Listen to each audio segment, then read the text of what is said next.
Israel जी Gaza ते शदीद बमबारी वॾे पैमाने ते शहादतुनि जो ख़दशो। इसराइल पारां ग़ज़ा में ज़मीनी हवाई ऐं सामूंडी कार्रवाई शुरू। इंटरनेट बंदि, सरहद ते जैमर्स नस्ब। इसराइल जे हमलनि सबबि वधीक 300 फ़लस्तीनी शहीद। हेल ताईं शहीद थियल फ़लस्तीनियुनि जो अंग 7,326 थी वियो।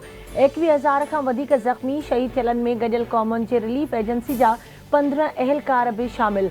हमास जो चवणु आहे त इसराइल जो हर मुहाज़ ऐं हर अंदाज़ में मुक़ाबिलो करण लाइ तयार आहियूं।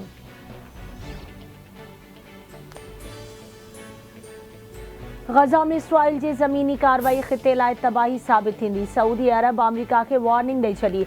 न्यूयॉर्क टाइम्स जी रिपोर्ट मूजिबि सऊदी अरब जे अमलदारनि सीनियर अमरीकी उहिदेदारनि सां ॻाल्हियूं कंदे ॿुधायो त अहिड़ा क़दम ख़तरनाक साबित थी सघनि था।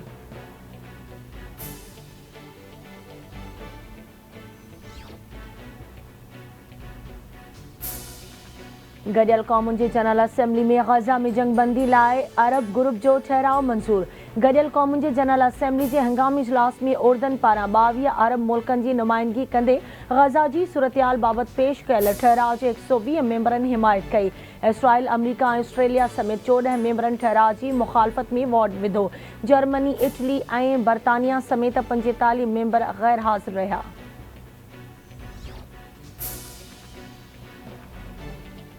गॾियल क़ौमुनि जे सेक्रेटरी जनरल अंतोनियो गुतेरेस हिकु भेरो ॿीहर ग़ज़ा में जंगबंदी जो मुतालबो करे छॾियो। चवे थो ग़ज़ा में ज़िंदगी बचाइण वारे सामान जी पहुच खे यक़ीनी बणायो वञे। तारीख़ असां सभिनी जो फ़ैसिलो कंदी। सभिनी खे पंहिंजो किरदारु अदा करणु घुरिजे। विच ओभर में इंसानी बुनियादनि ते फ़ौरी जंगबंदी कई वञे।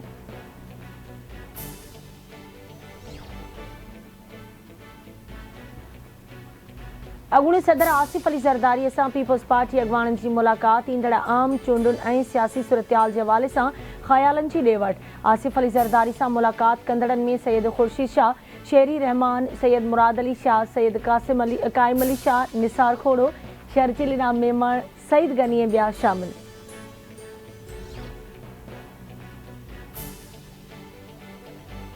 सखर पुलिस शहीद जान मोहम्मद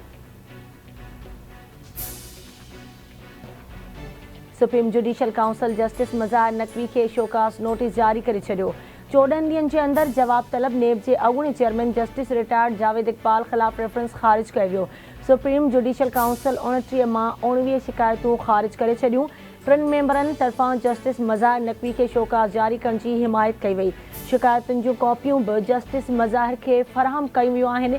चीफ जस्टिस काज़ी फ़ाइज़ ईसा जी सदारत हेठि सुप्रीम जुडिशियल काउंसिल जे इजलास जी पधिराई जारी। न्यू सईदाबाद में क़ौमी शाहराह ते मुसाफ़िर कोच जो ट्रैक्टर खे टक्कर, नौजवान फौत। ट्रैक्टर ड्राइवर इल्ताफ़ मीरानी ज़ख़्मी। साईं बख्श मीरानी जो लाश अस्पताल मुंतकिल। कोच ड्राइवर गिरफ़्तार।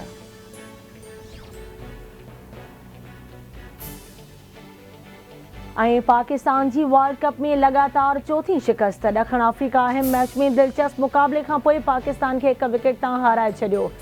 प्रोटीस 271 रन्सुनि जो हदफ़ 9 विकेटुनि जे नुक़सान ते 47 ओवर में पूरो करे वरितो। अफ्रीकी बैटर एडन मार्करम 91 रन्सुनि जी शानदार इनिंग खेॾी टीम जी कामयाबीअ में अहम किरदारु अदा कयो। डेविड मिलर 29, कप्तान टेम्बा 28, डेकॉक 24, डॉसेन 21 ऐं जेनसन 20 रन्सूं ठाहियूं। शाहीन आफ़रीदी 3, हारिस रऊफ़, मोहम्मद वसीम जूनियर ऐं उसामा मीर 2 विकेटूं वरितियूं। क़ौमी टीम पहिरीं बैटिंग कंदे 47 ओवर में 270 रन्सूं ठाहियूं।